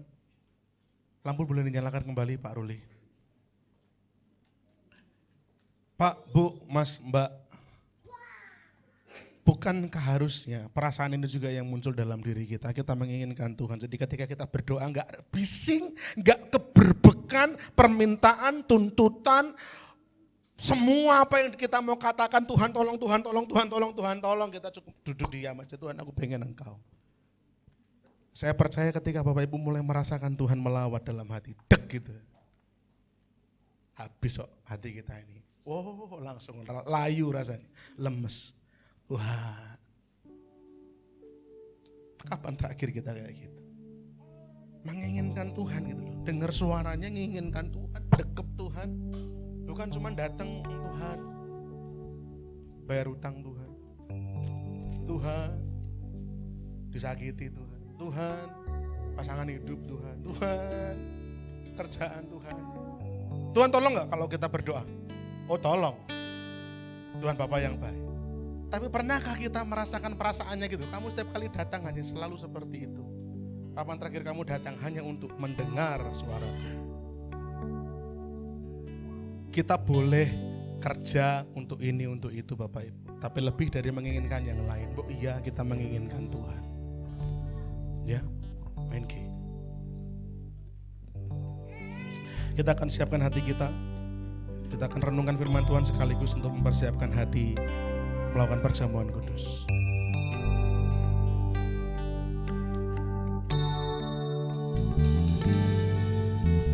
Basuh aku di dalam darah-Mu, Anak domba. Mari semua renungkan firman Tuhan. Jamah bibir, luruskan hatiku dengan Roh-Mu.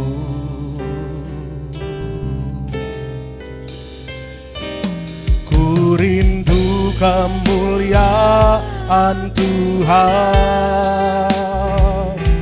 lebih dari segala harta. Jadikan ku hamba berkenan kepada. Peda Bapak Ibu Saudara, kita berdiri bersama-sama. Lebih dari segalanya,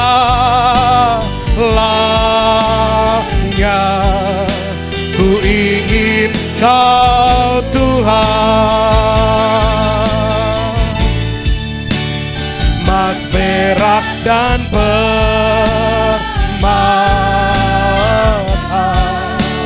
tiada artinya.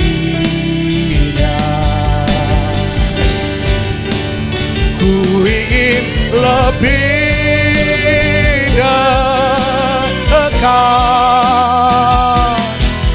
bersekutu denganmu. Jadikan ku hamba setia Saya minta Bapak Ibu Saudara untuk kita berurusan pribadi lepas pribadi sama Tuhan. Mari katakan dengan kesungguhan, lebih dari segalanya ku ingin Kau Tuhan. Emas, perak dan permata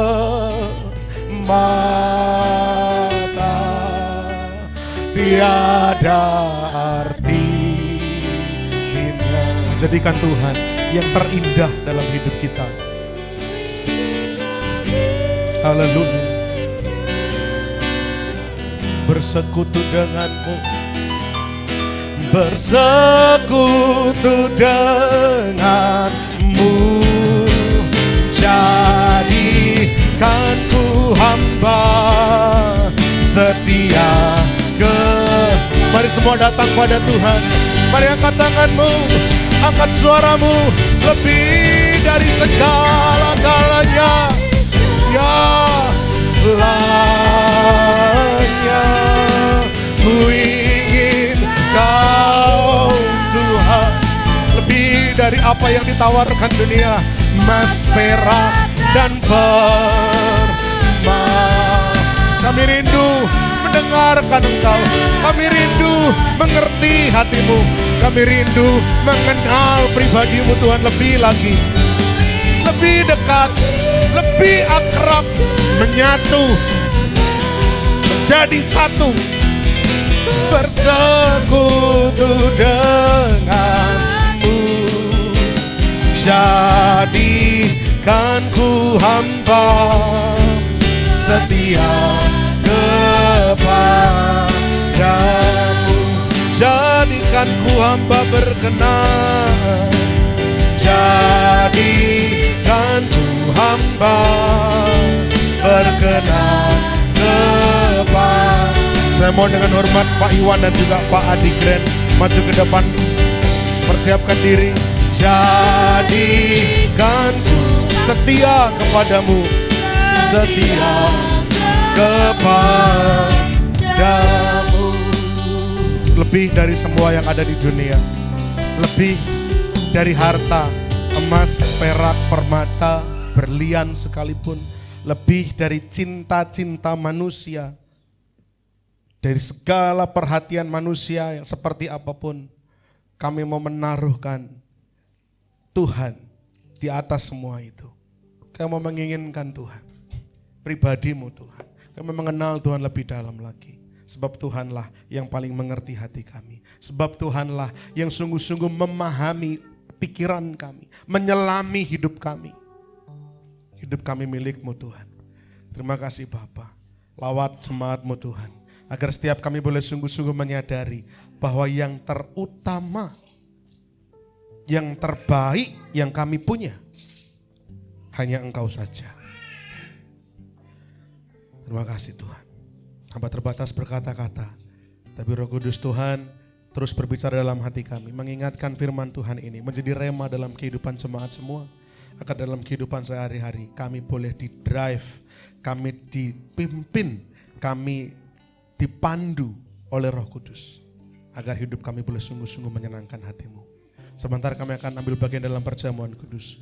Layakkan sucikan setiap kami semua, termasuk para pelayan-Mu yang akan melayani Tuhan, agar kami dipandang layak dan pantas untuk mengambil bagian. Sekali lagi mengingat, merenungkan, menghayati cinta yang terbesar yang kami miliki, yaitu cinta-Mu Tuhan yang rela mati supaya kami hidup.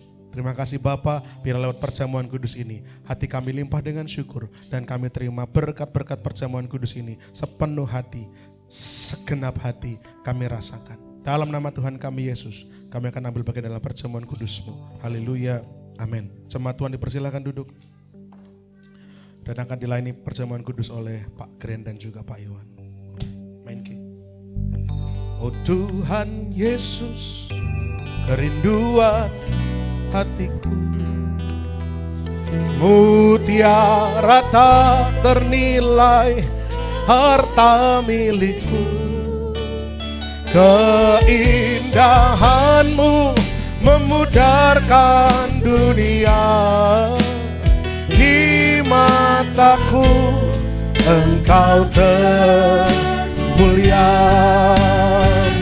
Oh Tuhan Yesus, kerinduan hatiku, mutiara tak ternilai, harta milikku. Keindahan-Mu memudarkan dunia, di mataku Engkau termulia. Oh Tuhan Yesus,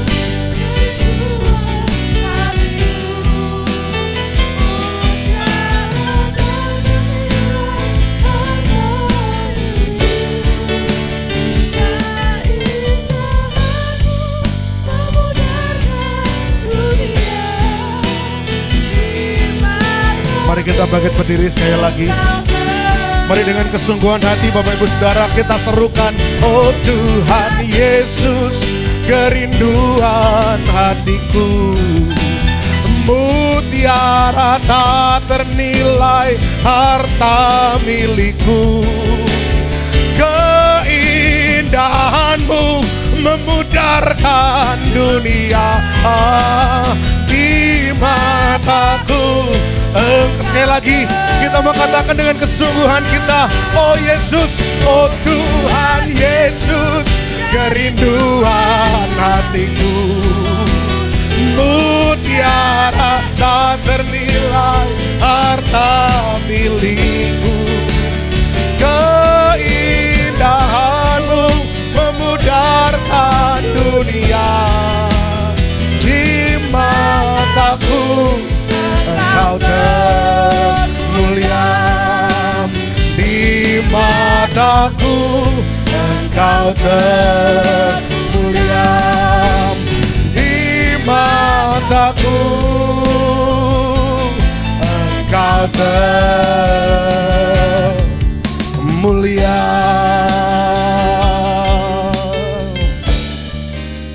Biarlah terjadi dalam kehidupan kami seperti yang lagu ini katakan, bahwa Engkau Tuhan Yesus boleh dalam hati kami menjadi yang paling mulia, paling berharga, lebih dari segalanya.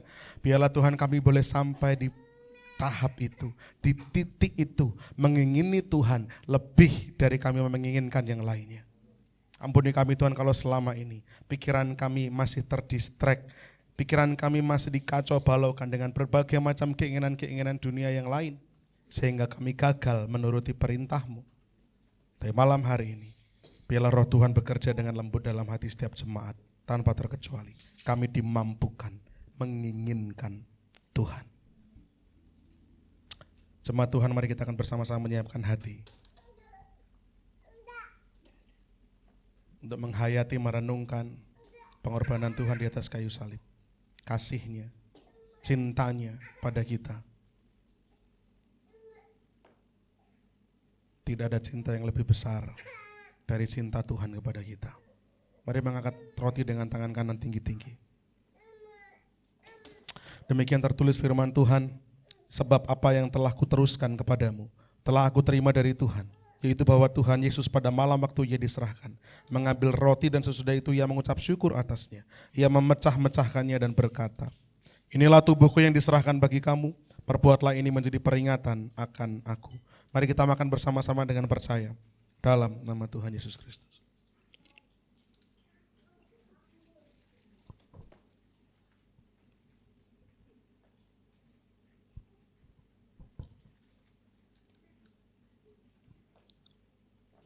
Terima kasih Tuhan. Kita akan angkat cawan anggur dengan tangan kanan tinggi-tinggi.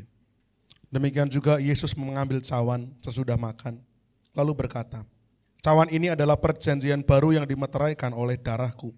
Perbuatlah ini setiap kali kamu meminumnya, menjadi peringatan akan aku. Mari kita minum bersama-sama dengan percaya dalam nama Tuhan Yesus Kristus.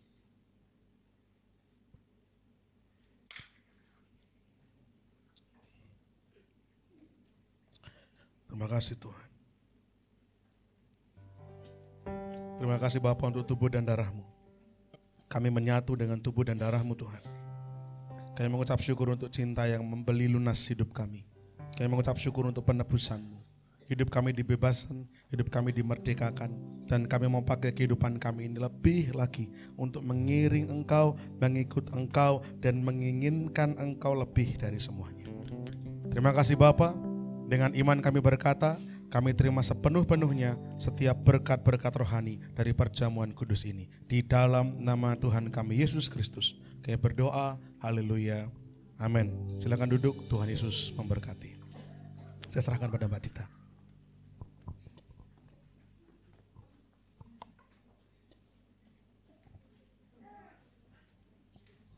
Puji nama Tuhan, kita sudah mendengarkan kebenaran firman Tuhan yang begitu luar biasa untuk kehidupan kita. Dan tiba saatnya kita akan memberikan persembahan. Kita mau siapkan persembahan kita yang terbaik, dan nanti saya minta saudari Nita untuk berdoa. Mari kita berdoa. Bapa dalam segala mulia Tuhan, terima kasih untuk pada malam hari ini Tuhan, kami telah mendengarkan firman-Mu Tuhan yang mengingatkan kami untuk selalu dekat dengan Tuhan, rindu hanya kepada Tuhan saja Tuhan. Tuhan, sebentar kami akan memberikan persembahan yang terbaik bagi-Mu, kiranya Tuhan berkati kami, persembahan ini menjadi dupa yang harum di hadapan-Mu Tuhan. Terima kasih Tuhan Yesus, hanya dalam nama-Mu kami berdoa dan mengucap syukur. Haleluya, amin. Amin. Kita akan pujikan Jalan Serta Yesus.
Bapak Ibu Saudara sekalian, dan saya akan mengumumkan agenda sepekan gereja kita. Hari Senin ada latihan tamborin jam 6 sore di Maestro. Bagi putri-putri yang ingin bergabung bisa datang ke Maestro jam 6 sore. Lalu hari Rabu jam 10 pagi ada program Kristal yang bekerjasama dengan Radio Immanuel. Bapak Ibu yang mempunyai waktu luang bisa mendengarkan dan menerima berkat rohani pada hari Rabu jam 10 pagi acara Kristal. Lalu ada Oikos. Hari Rabu itu Oikos Ngipang jam 6:30 di rumah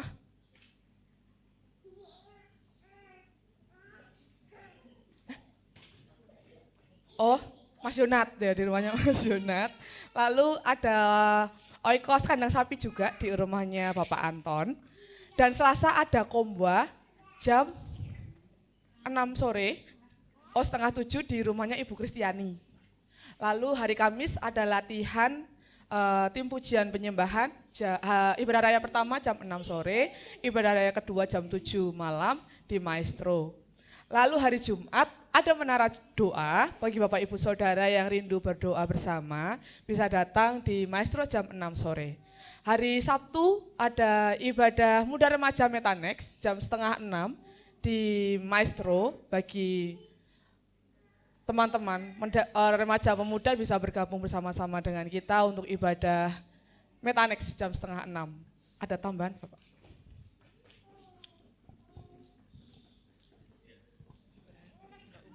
Cek. Terima kasih Mbak Dita. Bapak Ibu Saudara, tambahan pengumuman yang bisa saya berikan besok Selasa itu awalnya diagendakan untuk Oikos Colomadu perdana di rumah Bulia. Tapi ternyata Selasa itu dipakai untuk komisi wanita di rumah Bu Kristiani. Nah sehingga tadi saya ngobrol sepintas dengan Bulia, karena Oikos Colomadu ini sudah mengalami penundaan cukup lama, ya. Enggak apa-apa Bu, maksudnya kita harus segera mewujudkan ini karena ini kerinduan kita bersama. Sehingga Oikos Colomadu akan kita adakan besok Senin jam 6:30 saja Bu ya di rumah Bulia. Seberapa yang bisa hadir Bapak Ibu yang rindu nyengkuyung, mendukung, mensupport, kami undang hari Senin tanggal 3 Juni di rumah Bulia Colomadu. Nanti bisa di share log Bu ya. Itu Oikos Perdana Colomadu, dan kita terus berdoa biarlah Oikos ini akan menjadi berkat bagi orang-orang Colomadu dan sekitarnya. Lalu kemudian tambahannya Bapak Ibu mohon dukungan doa. Bulan ini tanggal 16, 17, 18 ada retret remaja di Wisma Suwandi Tawangmangu. Ya, cukup mendesak persiapannya, tidak sampai 1 bulan. Ya, oleh karena itu mohon dukungannya, mohon bantuan doa supaya semua berjalan dengan lancar. Segala yang diperlukan, dipersiapkan itu semua bisa terpenuhi dengan baik. Ya, puji Tuhan, kalau dari jumlah pesertanya sendiri sampai dengan update terkini ada di angka 37 orang. Ya, puji Tuhan ya untuk retret pemuda remaja Metanex. Dukung dalam doa Bapak Ibu. Itu saja tambahan dari saya. Bagi yang mungkin ingin rindu mendaftarkan putra-putrinya atau mungkin mendaftarkan diri yang belum terdaftar, bisa tanya-tanya langsung sama Mbak Dita, Mbak Nita atau Mas Stefanus bisa. Mari kita bangkit berdiri bersama-sama. Kita akan tutup ibadah kita. Jam 6.57. Loh, jam saya berarti kecepatan apa jam itu yang kelambatan ya? Itu salah ya? Yang benar jam saya berarti. Pas, kita akan akhiri. Bapak di surga, terima kasih untuk berkat-berkat yang Tuhan boleh berikan kepada kami sepanjang ibadah ini. Berkat-berkat rohani yang istimewa sudah kami terima. Lewat puji-pujian, lewat firman Tuhan, hati kami dipuaskan, dikenyangkan dengan berkat-berkat rohani. Dan sekarang Tuhan berkatilah juga seluruh pelayan-pelayan-Mu Tuhan yang sudah bersikeras, berjuang, bersungguh-sungguh memberikan yang terbaik bagi pekerjaan Tuhan lewat ibadah ini. Berkati para pelayan-Mu ini Tuhan, pakai hidupnya makin hari makin luar biasa. Dipercaya dengan perkara-perkara yang lebih besar agar semakin banyak boleh membawa jiwa, boleh mengajak jiwa-jiwa, menyemangati jiwa-jiwa untuk datang kepada Tuhan, beribadah kepada Tuhan. Bapak surga berkati juga jemaat Tuhan yang sudah hadir malam hari ini. Berkati dalam pekerjaan tangannya dibuat Tuhan berhasil dan beruntung. Berkati dalam keluarganya. Kami berdoa beriman percaya. Kami mengatakan bahwa kami rindu seisi rumah kami diselamatkan. Maka tidak ada seorang pun anggota keluarga kami yang akan luput daripada iman kepadamu. Semuanya akan diselamatkan. Terima kasih Bapak. Kami berdoa untuk setiap jemaat semua yang menghadapi persoalan pergumulan hari-hari ini. Apapun yang sedang dihadapinya. Persoalan ekonomi, persoalan keluarga, persoalan-persoalan sakit penyakit, semua Tuhan. Kami mau serahkan dalam tangan Tuhan. Kami mau meletakkan semua kerinduan kami, pergumulan kami di dalam tangannya Tuhan. Kami percaya jawaban Tuhan tepat pada waktunya akan diberikan dan dinyatakan. Terima kasih Bapak di sorga, berkati juga jemaat kami yang tidak bisa hadir malam hari ini. Kami tidak tahu menahu apa yang menjadi kendala mereka, apa yang menjadi kesulitan mereka.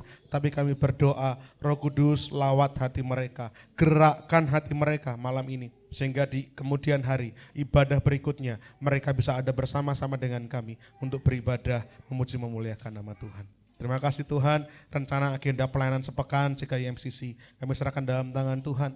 Setiap pertemuan-pertemuan komisi, pertemuan-pertemuan Oikos, khususnya Oikos Perdana Colomadu dalam berkat campur tangan Tuhan. Latihan-latihan, menara doa dan semuanya. Biarlah urapan Tuhan tetap ada menyertai seluruh pelayan dan jemaat Tuhan di GKI MCC Solo. Terima kasih Tuhan, sebentar kami akan pulang. Biarlah kiranya penyertaan-Mu, penjagaan-Mu ada atas kami. Sampaikan kami Tuhan, tibakan kami di rumah dengan selamat, dijauhkan dari mara bahaya kecelakaan. Tiba di rumah berkumpul dengan sanak saudara kami, untuk kami juga dapat bersaksi, bercerita tentang berkat-berkat yang telah kami terima. Jemaat Tuhan yang dikasih oleh Tuhan, sebelum kita pulang, mari bersama-sama kita akan menerima berkat Tuhan. Angkatlah kedua tanganmu dan terimalah berkat Tuhan. Tuhan memberkati engkau dan juga melindungi engkau. Tuhan menyinari engkau dengan wajahnya dan memberi engkau kasih karunia-Nya. Tuhan menghadapkan wajahnya kepadamu dan memberi engkau damai sejahtera. Jemaat Tuhan pulanglah dan terimalah berkat-berkat daripada Allah Bapa kita. Cinta kasih, kemurahan, kasih sayang, pembelaan, karunia daripada Tuhan kita Yesus Kristus. Juga persekutuan, damai sejahtera, sukacita dari Allah Roh Kudus. Ada senantiasa melimpah dalam hatiku dan hatimu. Mulai malam hari ini sampai Maranatha Tuhan datang kedua kalinya. Dalam nama Tuhan kami Yesus Kristus. Kami menaikkan syukur dan juga doa kami. Haleluya. Amin. Bila engkau tak besertaku,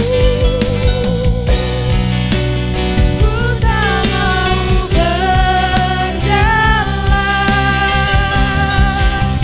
Ku perlu Tuhan, pimpin langkahku dengan kasih karunia-Mu. Pimpin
Tuhan berkati dan selamat hari Minggu.